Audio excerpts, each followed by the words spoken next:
I have a new hobby. I am collecting stories that I can actually prove are told among the Russian people. They make them up themselves, they tell them between themselves, reveals they got a great sense of humor, and they've also got a little cynical attitude about things in their country.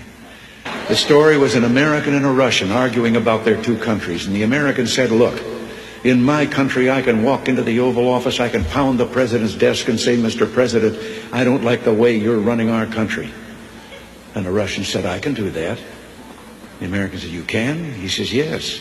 I can go into the Kremlin, to the General Secretary's office, pound his desk and say, Mr. General Secretary, I don't like the way President Reagan's running his country. I didn't tell this one to Gorbachev. You know, there's a 10-year delay in the Soviet Union of delivery of an automobile. And you go through quite a process when you're ready to buy, and then you put up the money in advance. This man, he laid down his money, and then the fellow that was in charge said to him, okay, come back in 10 years and get your car. And he said, morning or afternoon?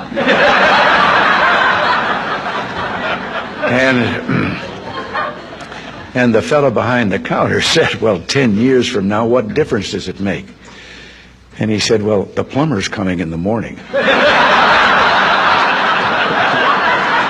Less than one family out of 7 in the Soviet Union owns an automobile. Most of the automobiles are driven by the bureaucrats. So an order went out one day to the police that anyone caught speeding, anyone, no matter who, gets a ticket. Well, Gorbachev came out of his country home, his dacha. He was late getting to the Kremlin. There was his limousine and driver waiting. He told the driver to get in the back seat, he'd drive, and down the road he went. They passed 2 motorcycle cops. One took out after him. And pretty soon he's back with his buddy, and his buddy says, well, did you give him a ticket? And he said, no. Well, he said, why not? Oh, he said, it's too important.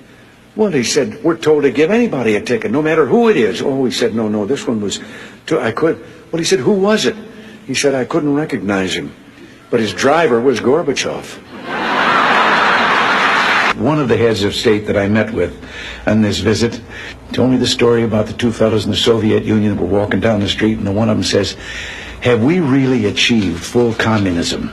Is this it? Is this now full communism? And the other one said, oh, hell no, things are going to get a lot worse.